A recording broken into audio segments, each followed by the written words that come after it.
기원전 13세기 이스라엘 백성은 40년에 걸친 광야 생활을 끝내고 마침내 약속의 땅 가나안을 향해 이동합니다. 그러나 그 여정의 끝에는 단순한 전투가 아닌 오래전부터 두려움의 상징으로 전해지던 존재가 기다리고 있었습니다. 요단강 동쪽 바산이라 불린 고원지대. 그곳은 성경에서 거인의 땅이라 불렸고 마지막까지 살아남은 거인족의 왕이 다스리던 지역이었습니다. 그의 이름은 옥. 성경은 그를 단순한 왕이 아니라 My brave warriors, the hour of destiny is upon us. With valor, we march to victory. 성경 곳곳에 흩어져 있는 거인족의 기록. 과연 그들은 신화였을까요? 아니면 역사 속에서 실제로 존재했던 또 하나의 인류였을까요? 성경에서 가장 자주 등장하는 거인족의 이름은 르바임입니다. 히브리어 라파에서 유래된 이 단어는 거대한 자들 혹은 고대의 영웅들을 의미합니다. 르바임은 가나안 전역에 흩어져 살았다고 기록되어 있으며 특히 요단강 동편 바산 지역은 아예 르바임의 땅이라 불릴 정도였습니다. 신명기에는 바산을 이렇게 설명합니다. 이 땅은 옛적에 르바임의 땅이라 불렸다. 이들은 단순히 키가 큰 부족이 아니었습니다. 창세기에는 이들을 정복한 왕들의 기록이 등장하며 고대 근동세기에서 공포의 대상이었음을 암시합니다. 그리고 성서학자들은 르바임을 성경 속 최초의 거인족 네피림과 연결합니다. 창세기 6장은 이렇게 기록합니다.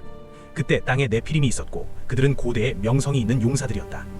네피림은 히브리어로 떨어진 자들 혹은 타락한 자들이라는 뜻을 가진 단어에서 유래했습니다. 성경은 이들이 평범한 인간과는 다른 기원을 가졌음을 암시합니다. 흥미로운 점은 대홍수 이후에도 거인족의 흔적이 사라지지 않았다는 기록입니다. 기원전 약 1400년경 모세는 가나안 정복을 앞두고 12명의 정탐꾼을 파견합니다. 그들이 돌아와 전한 보고는 충격적이었습니다. 그 땅에 네피림의 후손을 보았다.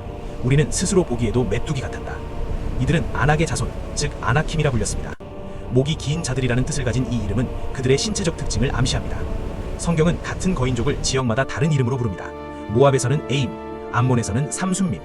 이름은 달랐지만 모두 르바임의 후손으로 묶여 기록됩니다. 즉 성경 속에는 네피림에서 시작해 르바임 그리고 아나킴으로 이어지는 하나의 거인족 계보가 존재했던 것입니다. 그 계보의 마지막에 서 있던 인물 바산왕 옥. 기원전 1406년 이스라엘 백성은 헤스본의 왕 시혼을 무너뜨린 뒤 북쪽 바산으로 향합니다. 그곳에서 옥은 모든 군대를 이끌고 맞서 싸울 준비를 합니다. 성경은 그가 60개의 견고한 성읍을 다스렸다고 기록합니다. 성벽의 높이는 약 9m, 성문은 철과 빗장으로 요새화되어 있었습니다. 그러나 이번 전투의 결말은 이전과 달랐습니다. 여호와는 모세에게 옥을 두려워하지 말라고 명합니다. 전투는 짧았고 결과는 명확했습니다. 옥과 그의 백성은 모두 멸망했고 바산의 성읍들은 하나도 남지 않고 함락됩니다. 이로써 르바임 족속은 역사에서 완전히 사라지게 됩니다. 하지만 성경은 여기서 멈추지 않습니다. 옥이라는 존재를 증명할 결정적인 단서를 남깁니다. 그가 사용하던 침상. 성경은 그 크기를 매우 구체적으로 기록합니다. 길이 9규빗, 너비 4규빗. 현대 단위로 환산하면 길이 약 4m, 너비 1.8m. 그리고 그 침상은 철로 만들어졌다고 합니다. 성경은 굳이 사람의 보통 규빗이라고 명시합니다. 과장이 아니라 실제 측정이었음을 강조하는 표현입니다. 일부 학자들은 옥의 키가 최대 3.5m에 달할 가능성을 제기합니다. 철침상은 왕의 권위를 상징했을 수도 있지만 거대한 체중이 견디기 위한 선택이었을 가능성도 제시됩니다. 더 흥미로운 점은 이 침상이 전리품처럼 옮겨져 암몬 지역에 보관되었다는 기록입니다. 이는 단순한 전설이 아니라 실제 물건으로 인식되었음을 시사합니다. 현대 학자들은 거인족에 대해 두 가지 해석을 제시합니다. 하나는 의학적 설명입니다. 뇌하수체 종양으로 인한 거인증이 특정 가문이나 부족에 집중될 가능성입니다. 실제로 역사상 가장 키가 컸던 로버트 워들로는 2.72m에 달했습니다. 그 역시 같은 질환을 앓고 있었습니다. 다른 하나는 아직 밝혀지지 않은 고대 인류 집단의 존재 가능성입니다. 성경뿐만 아니라 우가리트 문헌에서도 바산 지역의 거대한 조상 영웅 르파임이 등장합니다.